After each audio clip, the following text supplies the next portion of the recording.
યોજનાઓ આવી છે મિત્રો, એના મહત્વના 45 ક્વેશ્ચન આપણે સારી રીતે ભણીશું મિત્રો, જે તમારી પરીક્ષાના અંદર 2 થી 4 ગુણના અંદર 100% પૂછાશે। હવે પહેલા નંબરનો પ્રશ્ન સમજીએ કે ગાંધીનગર ખાતે આવેલી વીએસકે બિલ્ડિંગનું જૂનું નામ જણાવો। તો સીસીઈ નામ હતું મિત્રો, યાદ રાખી લેજો। વીએસકે બિલ્ડિંગ જે આવેલું છે એનું જૂનું નામ શું હતું? સીસીઈ હતું। અને સીસીઈનું ફૂલ નેમ થાય છે મિત્રો કમાન્ડ એન્ડ કંટ્રોલ સેન્ટર થાય, બરોબર? કમાન્ડ એન્ડ કંટ્રોલ સેન્ટર યાદ રાખી લેજો, પરીક્ષાના અંદર પૂછાઈ શકે છે। હવે બીજા નંબરનો પ્રશ્ન સમજીએ કે વીએસકે નું પૂરું નામ જણાવો। જે બિલ્ડિંગ હતી મિત્રો વીએસકે, એનું ફૂલ નેમ શું થાય છે? તો વિદ્યા સમીક્ષા કેન્દ્ર થાય છે, બરોબર? વિદ્યા સમીક્ષા કેન્દ્ર। અને આ વિદ્યા સમીક્ષા કેન્દ્ર ગાંધીનગરના અંદર મિત્રો સેક્ટર 19 ના અંદર આવેલું છે। આવા ક્વેશ્ચન બની શકે છે। હવે ત્રીજા નંબરનો પ્રશ્ન સમજીએ કે ગુજરાત રાજ્યમાં શાળા પ્રવેશોત્સવની શરૂઆત ક્યારે થઈ? તો આનો જવાબ આવશે મિત્રો 1997-98 ના અંદર ગુજરાત રાજ્યમાં શાળા પ્રવેશોત્સવની શરૂઆત થઈ હતી। તો જો મિત્રો હવે ચોથા નંબરનો પ્રશ્ન સમજીએ કે ગુજરાત રાજ્યમાં કન્યા કેળવણી મહોત્સવની શરૂઆત ક્યારે થઈ? તો 2002-03 થી મિત્રો તમને ખબર છે કે ગુજરાત રાજ્યમાં કન્યા કેળવણી મહોત્સવની શરૂઆત થઈ, બરોબર? 2002-03 થી। હવે પાંચમા નંબરનો પ્રશ્ન ખૂબ મહત્વનો પ્રશ્ન છે કે વિદ્યાલક્ષ્મી બોન્ડ યોજનાનું નવું નામ શું આપવામાં આવ્યું? તો વહાલી દીકરી યોજના નવું નામ આપવામાં આવ્યું છે મિત્રો, વિદ્યાલક્ષ્મી બોન્ડ યોજનાનું, બરોબર? વહાલી દીકરી યોજના। હવે છઠ્ઠા નંબરનો પ્રશ્ન સમજીએ કે શાળા પ્રવેશોત્સવ અને કન્યા કેળવણી મહોત્સવ કયા ધોરણમાં ઉજવવામાં આવે છે? તો ધોરણ 1 અને ધોરણ 9 ના અંદર મિત્રો આ શાળા પ્રવેશોત્સવ અને કન્યા કેળવણી મહોત્સવ આ બંને જે છે મિત્રો ધોરણ 1 ના અંદર અને ધોરણ 9 ના અંદર ઉજવવામાં। હવે સાતમા નંબરનો પ્રશ્ન સમજીએ કે ગુજરાત રાજ્યમાં મધ્યાહન ભોજનની શરૂઆત ક્યારે થઈ? આ ક્વેશ્ચન છે મિત્રો 2023 ની એક્ઝામના અંદર ટેટના અંદર પૂછાઈ ગયો। તો પ્રશ્ન જો મિત્રો ગુજરાત રાજ્યમાં મધ્યાહન ભોજનની શરૂઆત ક્યારે થઈ? તો 1984 ના અંદર થઈ હતી। અને એ સમય પર મિત્રો માધવસિંહ સોલંકી એ ગુજરાતના મુખ્યમંત્રી હતા। હવે આઠમા નંબરનો પ્રશ્ન સમજીએ કે ભારતમાં સૌપ્રથમ મધ્યાહન ભોજનની શરૂઆત ક્યારે થઈ હતી? તો જો મિત્રો ભારતના અંદર સૌપ્રથમ મધ્યાહન ભોજનની શરૂઆત 1982 ના અંદર થઈ હતી, અને એ પણ તમિલનાડુ રાજ્યના અંદર શરૂઆત કરવામાં આવી હતી મિત્રો। ભારતના અંદર સૌપ્રથમ મધ્યાહન ભોજનની શરૂઆત, બરોબર? 1982 અને તમિલનાડુ। તો જોઈ લો મિત્રો ઉપરનો પ્રશ્ન એ છે કે ગુજરાત રાજ્યમાં ક્યારે થઈ હતી? તો ગુજરાતના અંદર 1984 માં થઈ હતી અને માધવસિંહ સોલંકીની સરકારમાં અંદર થઈ હતી। હવે નવમા નંબરનો પ્રશ્ન સમજીએ કે સમગ્ર ભારતમાં મધ્યાહન ભોજનની શરૂઆત ક્યારે થઈ? જો મિત્રો સમગ્ર ભારતના અંદર ક્યારે મધ્યાહન ભોજન લાગુ પડ્યું હતું? 1995 ના અંદર આ પ્રશ્ન પૂછાઈ ગયો। હવે આઠમા નંબરનો પ્રશ્ન ખૂબ મહત્વનો પ્રશ્ન છે કે મધ્યાહન ભોજન યોજનાનું નવું નામ શું છે? તો પીએમ પોષણ નામ છે મિત્રો, યાદ રાખજો પીએમ પોષણ છે, જેને ગુજરાતીના અંદર રાષ્ટ્રીય આહાર સહાયતા કાર્યક્રમ કહેવાય છે, બરોબર? રાષ્ટ્રીય આહાર સહાયતા કાર્યક્રમ। અને જો મિત્રો આ ગુજરાત સરકાર કહેવાય કે કેન્દ્ર સરકારના અંદર જેટલી પણ શાળાઓ આવતી હશે મિત્રો ગુજરાત રાજ્યના અંદર અથવા કેન્દ્ર સરકારના અંદર, એ બધી શાળાઓના અંદર કયા કયા કાર્યક્રમો શરૂ કરવામાં આવેલા છે, કઈ સાલના અંદર, કોની સરકારના અંદર, આવા ક્વેશ્ચનો તમારી પરીક્ષાના અંદર પૂછાઈ શકે છે। આ વિડીયો તમારા માટે ઘણો ઇમ્પોર્ટન્ટ છે મિત્રો। વિડીયો ગમ્યો હોય તો લાઈક, શેર, કોમેન્ટ કરી દેજો। ચેનલ ઉપર નવા હો તો ચેનલને સબસ્ક્રાઇબ કરી દેજો। હવે નવમા નંબરનો પ્રશ્ન સમજીએ કે એક વર્ષમાં ઓછામાં ઓછા કેટલા દિવસ મધ્યાહન ભોજન આપવામાં આવે છે? તો જો મિત્રો એક વર્ષમાં ઓછામાં ઓછા કેટલા દિવસ મધ્યાહન ભોજન આપવામાં આવે છે? 200 દિવસ મધ્યાહન ભોજન આપવામાં આવે છે, બરોબર? 200 દિવસ યાદ રાખજો મિત્રો, આવા ક્વેશ્ચન પૂછાઈ શકે છે। હવે 10મા નંબરનો પ્રશ્ન સમજીએ કે ગુજરાત રાજ્યમાં SSA ની શરૂઆત ક્યારે થઈ? તો જો મિત્રો ગુજરાત રાજ્યના અંદર SSA ની શરૂઆત મિત્રો 2001 ના અંદર થઈ હતી। હવે 11મા નંબરનો પ્રશ્ન ખૂબ મહત્વનો પ્રશ્ન છે કે SSA નું સૂત્ર કયું છે? તો સૌ ભણે સૌ આગળ વધે, એ SSA નું સૂત્ર છે, બરોબર? સૌ ભણે સૌ આગળ વધે। તો હવે 12મા નંબરનો પ્રશ્ન સમજીએ કે SSA નું નવું નામ શું છે? તો SSA નું નવું નામ છે મિત્રો સમગ્ર શિક્ષા અભિયાન છે, યાદ રાખી લેજો। આ 2023 ની પરીક્ષાના અંદર પૂછાઈ ગયું કે SSA નું નવું નામ શું છે? તો સમગ્ર શિક્ષા અભિયાન। જૂનું હતું મિત્રો સર્વ શિક્ષા અભિયાન હતું, પણ હવે નવું થયું મિત્રો સમગ્ર શિક્ષા અભિયાન, જેનું નામ બદલવામાં આવ્યું હતું મિત્રો 2018-19 ના અંદર, યાદ રાખી લેજો। આ પણ પૂછાઈ શકે છે। હવે 13મા નંબરનો પ્રશ્ન સમજીએ કે SSA નો મુખ્ય હેતુ શું છે? તો નામાંકન, સ્થાયીકરણ અને ગુણવત્તા સુધારણા માટે મિત્રો આ SSA નો મુખ્ય હેતુ છે। હવે 14મા નંબરનો પ્રશ્ન સમજીએ કે RMSA, યાદ રાખજો RMSA નું પૂરું નામ જણાવો? તો રાષ્ટ્રીય માધ્યમિક શિક્ષા અભિયાન। આ જે છે મિત્રો એ 9-10 ના અંદર લાગુ પડે છે, RMSA, બરોબર? જેને રાષ્ટ્રીય માધ્યમિક શિક્ષા અભિયાન તરીકે ઓળખવામાં આવે છે, એનું ફૂલ નેમ। હવે 15મા નંબરનો પ્રશ્ન સમજીએ કે RUSA નું પૂરું નામ જણાવો? તો RUSA જે છે મિત્રો 11-12 ના અંદર લાગુ પડે, RUSA, જેનું ફૂલ નેમ થાય છે મિત્રો રાષ્ટ્રીય ઉચ્ચતર શિક્ષા અભિયાન થાય છે, બરોબર? રાષ્ટ્રીય ઉચ્ચતર શિક્ષા અભિયાન। તો મિત્રો આ બધા શોર્ટ નેમો જે છે મિત્રો ટેટ 1, ટેટ 2, બરોબર? ટેટ S અને ટેટ HS ના અંદર પૂછાઈ શકે છે। આ મહત્વનો વિડીયો છે મિત્રો, તમારા મિત્રોને આ વિડીયોની લિંક શેર કરી દેજો, અને તમે પણ 2 થી 3 વાર જોજો કે જેથી કરીને તમારે આ બધા પ્રશ્નોનું રિવિઝન થઈ જાય મિત્રો। અને આ જ લેવલના પ્રશ્નો મિત્રો પૂછાતા હોય છે તમારી એક્ઝામના અંદર, જે કદી તમારી રીડિંગના અંદર નથી આવતા। હવે 16મા નંબરનો પ્રશ્ન સમજીએ કે IED નું પૂરું નામ જણાવો? તો integrated education four disabled child થાય, બરોબર? ચાઇલ્ડ અથવા ચિલ્ડ્રન, આ બંને આવે તો મિત્રો તમારે જોઈ લેવાનું, બરોબર? બંને સાચા છે। તો IED નું ફૂલ નેમ થાય છે મિત્રો integrated education four disabled child અથવા ચિલ્ડ્રન। હવે 17મા નંબરનો પ્રશ્ન સમજીએ કે CWSN, યાદ રાખજો CWSN નું પૂરું નામ જણાવો? તો ચિલ્ડ્રન વિથ સ્પેશિયલ નીડ, યાદ રાખી લેજો, પરીક્ષાના અંદર પૂછાયેલું છે। તો CWSN નું પૂરું નામ જણાવો? તો ચિલ્ડ્રન વિથ સ્પેશિયલ નીડ્સ। હવે 18મા નંબરનો પ્રશ્ન સમજીએ કે પ્રજ્ઞા અભિગમ એટલે શું? તો જો મિત્રો આ પણ કાર્યક્રમ મિત્રો જે પ્રાથમિક શાળાના અંદર ચલાવવામાં આવેલો છે આખા ભારતના અંદર, બરોબર. તો પ્રજ્ઞા અભિગમ એટલે શું છે? તો પ્રજ્ઞા અભિગમ જે છે ને મિત્રો એને કહેવાય પ્રવૃત્તિ દ્વારા શિક્ષણ, એટલે મિત્રો પ્રજ્ઞા અભિગમ કહેવાય છે. હવે 19મા નંબરનો પ્રશ્ન સમજીએ કે ગુજરાત રાજ્યમાં ગુણોત્સવની શરૂઆત ક્યારે થઈ? તો ગુજરાત રાજ્યના અંદર ગુણોત્સવની શરૂઆત મિત્રો 2009ના અંદર થઈ. આ મહત્વની સાલું છે મિત્રો, કે ગુજરાત રાજ્યના અંદર કયા કાર્યક્રમની ક્યારે શરૂઆત થઈ મિત્રો એ યાદ રાખી લેવાનું. હવે 20મા નંબરનો પ્રશ્ન સમજીએ કે શરૂઆતમાં ગુણોત્સવ કયા ધોરણના વિદ્યાર્થીઓને લાગુ પડ્યો હતો? તો શરૂઆતના અંદર જ્યારે ગુણોત્સવ શરૂ થયો હતો મિત્રો એ વખતે ધોરણ 1 થી 8ના અંદર લાગુ પડ્યો હતો, બરોબર. અને હાલના અંદર મિત્રો ધોરણ 1, 2ના અંદર આ ગુણોત્સવ ચાલુ છે. યાદ રાખી લેજો, આ પરીક્ષાના અંદર પૂછાઈ શકે છે.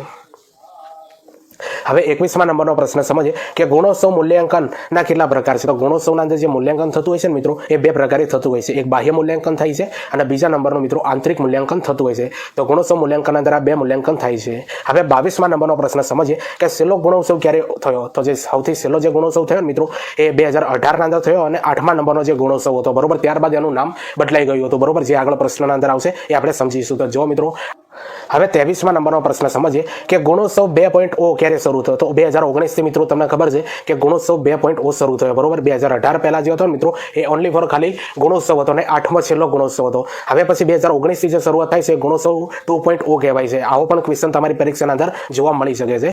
હવે 24મા નંબરનો પ્રશ્ન મહત્વનો પ્રશ્ન છે કે ગુણોત્સવમાં કયો ગ્રેડ મેળવનાર શાળાને પુરસ્કાર મળે છે? તો જો મિત્રો ગુણોત્સવના અંદર કયો ગ્રેડ મળે તો તમારી શાળાને પુરસ્કાર મળે? એ અથવા A+ મળે ત્યારે મિત્રો તમારી શાળાને પુરસ્કાર મળતો હોય છે. કયો ગ્રેડ? A અથવા A+ ગ્રેડ મળવો જોઈએ. હવે 25મા નંબરનો પ્રશ્ન અને મહત્વનો પ્રશ્ન છે કે ગુણોત્સવનો હેતુ શું છે? તો શાળાના શિક્ષણમાં ગુણવત્તા વધારવી, અભિવૃદ્ધિ વધારવી અને ભૌતિક સુવિધાઓ વધારવી. આ છે મિત્રો એ ગુણોત્સવનો મુખ્ય હેતુ છે.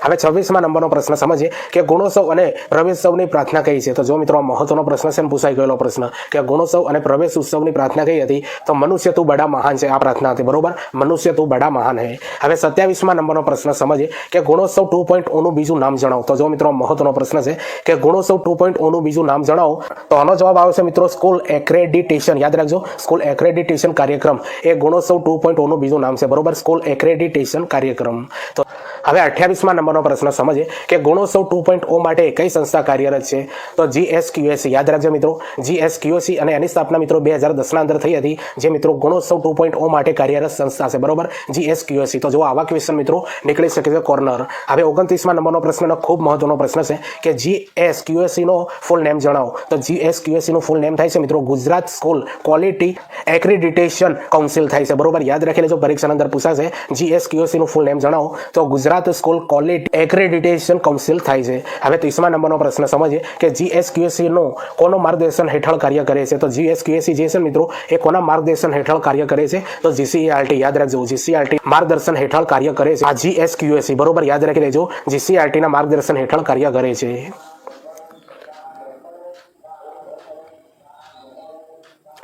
હવે 31મા નંબરનો પ્રશ્ન ખૂબ મહત્વનો પ્રશ્ન છે, આના અંદરથી ક્વેશ્ચન આવી શકે છે. તે ગુણોત્સવ 2.0 મૂલ્યાંકનના મુખ્ય ક્ષેત્રો કયા છે? જે 100% જે ગુણાંકન છે ને મિત્રો એના અંદર જો અમુક ક્ષેત્રો મિત્રો અમુક ટકાના અંદર વેચવામાં આવેલા છે. ડાયરેક્ટ ક્વેશ્ચન બની શકે છે, કેવા બને છે હું આગળ સમજાવું છું. કે ગુણોત્સવ 2.0 ના અંદર મૂલ્યાંકન મુખ્ય ક્ષેત્રો કયા છે? તો એક છે મિત્રો અધ્યયન અધ્યાપન, જે 54% અંદર આવે છે. શાળા આવે છે મિત્રો 26%માં આવે છે. પછી ત્રીજા નંબરનું છે મિત્રો શૈક્ષણિક પ્રવૃત્તિ એ 12%ના અંદર આવે છે, બરોબર. અને ચોથા નંબરનું છે મિત્રો સંશોધનો અને તેનો ઉપયોગ એ 8%ના અંદર આવે છે. તો જો મિત્રો આવો ક્વેશ્ચન બની શકે છે તમારી પરીક્ષાના અંદર કે ગુણોત્સવ 2.0 મૂલ્યાંકન મુખ્ય ક્ષેત્રના અંદર શાળા કેટલા ટકાના અંદર આવે છે? તો 26%ના અંદર આવે છે. શૈક્ષણિક પ્રવૃત્તિ કેટલા ટકાના અંદર આવે છે? તો 12%ના અંદર આવે છે. તો આવા ક્વેશ્ચન મિત્રો નીકળી શકે છે તમારી ટેટના અંદર, બરોબર. એટલે બહુ ડિટેલના અંદર આ વિડીયો ભણાવવામાં આવેલું છે મિત્રો, ઘણી બધી મહેનત બનતી હોય છે, બરોબર. આ બધા ક્વેશ્ચનનું લેવલ તમને કેવું લાગે છે કોમેન્ટ કરીને જરૂરથી બતાવજો. ચેનલ ઉપર નવા હો તો ચેનલને સબસ્ક્રાઇબ કરી દેજો અને આ વિડીયોની લિંક તમારા મિત્રોને શેર કરજો.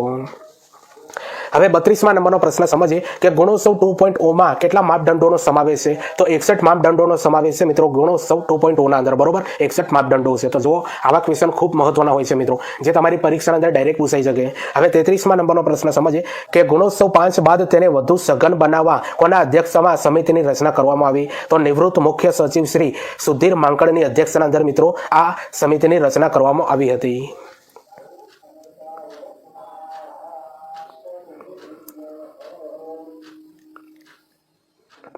હવે 34મા નંબરનો પ્રશ્ન સમજીએ કે આંતરરાષ્ટ્રીય સ્તરે શૈક્ષણિક મૂલ્યાંકન માટેની લંડનની કઈ બેસ્ટ પ્રેક્ટિસ અપનાવવામાં આવી? તો જો મિત્રો આંતરરાષ્ટ્રીય સ્તરે શૈક્ષણિક મૂલ્યાંકન માટેની લંડનની કઈ બેસ્ટ પ્રેક્ટિસ અપનાવવામાં આવેલી છે? તો ઓફિસ ફોર સ્ટેન્ડર્ડાઇઝેશન ઇન એજ્યુકેશન, યાદ રાખી લેજો મિત્રો, ઓફિસ ફોર સ્ટેન્ડર્ડાઇઝેશન ઇન એજ્યુકેશન, જેને ઓફસેટ કહેવામાં આવે છે, બરોબર. અને ઓફસેટનું ફૂલ નેમ પણ તમારી પરીક્ષાના અંદર આખું પૂછાઈ શકે, જેનું ફૂલ નેમ થાય છે મિત્રો ઓફિસ ફોર સ્ટેન્ડર્ડાઇઝેશન ઇન એજ્યુકેશન. હવે 35મા નંબરનો પ્રશ્ન સમજીએ કે ગુણોત્સવ 2.0માં અધ્યયન અને અધ્યાપન ક્ષેત્રો કયા છે અને કેટલા ટકાના અંદર છે, બરોબર. આવા પણ ક્વેશ્ચન નીકળી શકે છે તમારી પરીક્ષાના અંદર. તો ગુણોત્સવ 2.0ના અંદર અધ્યયન અને અધ્યાપન ક્ષેત્રો કયા કયા છે અને કેટલા ટકાના અંદર? તો પહેલું છે મિત્રો એકમ કસોટી 12% અંદર આપેલી છે, ડાયરેક્ટ ક્વેશ્ચન બની શકે છે આવો. હવે બીજા નંબરના અંદર આપી છે મિત્રો સત્રાંશ કસોટી, જે પહેલી અને બીજી લેવાય છે મિત્રો એ 12% અંદર આપેલી છે. ત્રીજા નંબરના અંદર આપ્યું છે મિત્રો અધ્યયન માટે અસરકારક વાતાવરણ, એ 15%માં આપેલું છે. હવે ચોથા નંબરના અંદર આપેલું છે મિત્રો અધ્યાપન પ્રક્રિયા 15% અંદર આપેલી છે. તો બરોબર, તો ક્વેશ્ચન કેવો નીકળી શકે છે મિત્રો તે ગુણોત્સવ 2.0ના અંદર અધ્યયન અને અધ્યાપન ક્ષેત્રોના અંદર જે એક ક્ષેત્ર આપેલું છે એકમ કસોટી કેટલા ટકાના અંદર આપેલી છે? તો 12% અંદર આપવામાં આવેલી છે. આવો ક્વેશ્ચન બની શકે છે આ ચારના અંદરથી, બરોબર. મહત્વની મિત્રો માહિતી આપવામાં આવેલી છે. વિડીયો ગમતું હોય તો લાઈક, શેર, કોમેન્ટ કરી દેજો.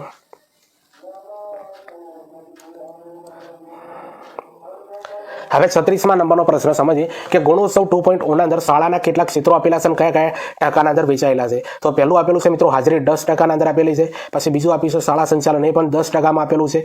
અને સલામતી આપેલી છે મિત્રો 6%ના અંદર. તો આના અંદરથી ક્વેશ્ચન આવો નીકળે તે ગુણોત્સવ 2.0ના અંદર શાળા ક્ષેત્રના અંદરથી શાળા સંચાલન કેટલા ટકાના અંદર આપેલું છે? તો 10%ના અંદર આપવામાં આવેલું છે, વેચવામાં આવેલું છે. તો આવા ક્વેશ્ચન નીકળી શકે.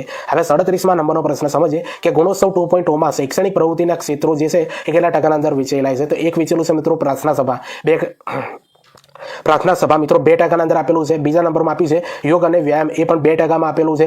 ત્રીજા નંબરના અંદર આપેલું છે મિત્રો વિશેષ પ્રવૃત્તિમાં ભાગીદારી, એ પણ 4%ના અંદર આપેલું છે, બરોબર. વિશેષ પ્રવૃત્તિમાં ભાગીદારી 4%. હવે ચોથા નંબરના અંદર આપેલું છે સ્પર્ધાત્મક પરીક્ષાઓ, જે 4%ના અંદર આપેલી છે, જે ધોરણ 8 પછી જે આપવામાં આવે છે, બરોબર. ધોરણ 5 પછી આપવામાં આવે છે બધી સ્પર્ધાત્મક પરીક્ષાઓ, જે બધી આ રીતે વેચાયેલી છે, બરોબર. તો આના અંદરથી પણ ક્વેશ્ચન નીકળી શકે છે મિત્રો કે ગુણોત્સવ 2.0ના અંદર શૈક્ષણિક પ્રવૃત્તિના ક્ષેત્રોના અંદર યોગ અને વ્યાયામ કેટલા ટકાના અંદર આપેલું છે? તો 2%ના અંદર આપવામાં આવેલું છે. તો આવા બેઝિક ક્વેશ્ચન મિત્રો નીકળી શકે છે. વિડીયોના 2 થી 3 વાર જોજો મિત્રો, આના અંદરથી ક્વેશ્ચન નીકળતા હોય છે મિત્રો, બરોબર. એટલે આવા બધા ક્વેશ્ચનો તૈયાર કરજો. એક લેવલ વાળું મિત્રો આપણે કન્ટેન્ટ આપીએ છીએ મિત્રો. વિડીયો ગમતું હોય તો લાઈક, શેર કરી દેજો.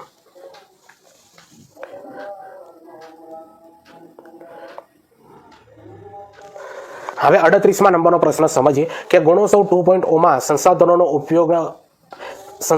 ઉપયોગ એના અંદર કેટલા ક્ષેત્રો આપેલા છે? તો પહેલું એક ક્ષેત્ર આપેલું છે મિત્રો શાળા પુસ્તકાલય, 2%ના અંદર આપેલું છે. બીજા નંબરના અંદર આપ્યું છે ટેકનોલોજીનો ઉપયોગ, એ પણ 2%માં આપેલું છે. પછી ત્રીજા નંબરના અંદર આપેલું છે મધ્યાહન ભોજન, એ પણ 2%માં આપેલું છે. પછી ચોથા નંબરમાં આપ્યું છે મિત્રો પાણી, શૌચાલય અને સ્વચ્છતા, એ પણ 2%માં આપેલું છે. તો આના અંદરથી ક્વેશ્ચન નીકળી શકે છે કે ગુણોત્સવ 2.0ના અંદર સંસાધનોનો ઉપયોગના ક્ષેત્રના અંદર જે આપેલું ટેકનોલોજીનો ઉપયોગ કેટલા ટકામાં છે? તો 2%ના અંદર છે. તો આવા ક્વેશ્ચન નીકળી શકે છે. હવે 39મા નંબરનો પ્રશ્ન સમજીએ કે ગુજરાત રાજ્યમાં પ્રજ્ઞા કાર્યક્રમની શરૂઆત ક્યારે થઈ? તો 2010ના અંદર થઈ હતી. હવે 40મા નંબરનો પ્રશ્ન સમજીએ કે વર્ધા શિક્ષણ પરિષદ ક્યારે અને ક્યાં યોજાઈ હતી? તો 1937ના અંદર મહારાષ્ટ્ર વર્ધાના અંદર યોજાઈ હતી, જેના અંદર બુનિયાદી શિક્ષણની શરૂઆત થઈ હતી મિત્રો, જેને નઈ તાલીમ તરીકે પણ ઓળખવામાં આવે છે, બરોબર. તો વર્ધા શિક્ષણ પરિષદ ક્યારે અને ક્યાં યોજાયું હતું? 1937ના અંદર અને મહારાષ્ટ્રના વર્ધાના અંદર યોજાયું હતું, જેના અંદર બુનિયાદી શિક્ષણની શરૂઆત થઈ અને નઈ તાલીમ એને કહેવામાં આવે છે. તો હવે 41મા નંબરનો પ્રશ્ન સમજીએ કે પ્રજ્ઞા અભિગમ કયા રાજ્યમાંથી વિચાર લેવામાં આવેલો છે? તો આંધ્રપ્રદેશ રાજ્યના અંદરથી મિત્રો આ પ્રજ્ઞા અભિગમનો વિચાર લેવામાં આવેલો છે. હવે 42મા નંબરનો પ્રશ્ન સમજીએ કે ગુજરાત રાજ્યમાં ઓનલાઈન શિક્ષણ માટે બનાવેલ એપનું નામ શું છે? તો જી શાલા છે મિત્રો, યાદ રાખજો. અને આ ટેટ ટાટ 2023ના અંદર પૂછાઈ ગયેલો પ્રશ્ન છે, બરોબર, જી શાલા. હવે 43મા નંબરનો પ્રશ્ન સમજીએ કે જી શાલાનું પૂરું નામ જણાવો. તો Gujarat students holistic adaptive learning app થાય છે, બરોબર. મહત્વનો ક્વેશ્ચન છે 2023ની ટેટ ટાટના અંદર પૂછાઈ ગયો કે જી શાલાનું પૂરું નામ જણાવો. તો Gujarat students holistic adaptive learning app. હવે 44મા નંબરનો પ્રશ્ન સમજીએ કે નિપુણ ભારત અંતર્ગત FLN શું છે? તો FLN નું ફૂલ નેમ મિત્રો પૂછ્યું છે અને તમારી પરીક્ષાના અંદર પૂછાઈ ગયું 2023ની કે ફાઉન્ડેશનલ લિટરેસી એન્ડ ન્યુમેરેસી, યાદ રાખી લેજો, ફાઉન્ડેશનલ લિટરેસી એન્ડ ન્યુમેરેસી. હવે તમને ખબર છે મિત્રો કે આ ટેટ ટાટ માટેનું મિત્રો વિડીયો આપણે બનાવી દીધું, જે રાજ્ય સરકાર અને કેન્દ્ર સરકારની જે યોજનાઓ જે ઘડવામાં આવી છે એના અંદરથી ક્વેશ્ચન આવ્યા છે અને મહત્વની બધી યોજનાઓ આના અંદર આવરી લેવામાં આવેલી છે. વિડીયો તમે પણ જોજો, તમારા મિત્રોને શેર કરજો. તો 45મા નંબરનો લાસ્ટમાં નંબરનો પ્રશ્ન આપણે સમજીએ કે નિપુણનું પૂરું નામ જણાવો. આ પણ 2023ની પરીક્ષામાં પૂછાયું ટેટ ટાટમાં. નિપુણનું પૂરું નામ જણાવો. તો national initiative for proficiency in reading with understanding and numeracy, યાદ રાખી લેજો, પરીક્ષાના અંદર પૂછાશે નિપુણનું ફૂલ નેમ. નેમ? તો national initiative for proficiency in reading with understanding and numeracy. તો જો મિત્રો આ 45 પ્રશ્નો તમને કેવા લાગે કોમેન્ટ કરીને જરૂરથી બતાવજો. ચેનલ ઉપર નવા હો તો ચેનલને સબસ્ક્રાઇબ કરી દેજો અને આ વિડીયોની લિંક તમારા મિત્રોને શેર કરી દેજો. તમને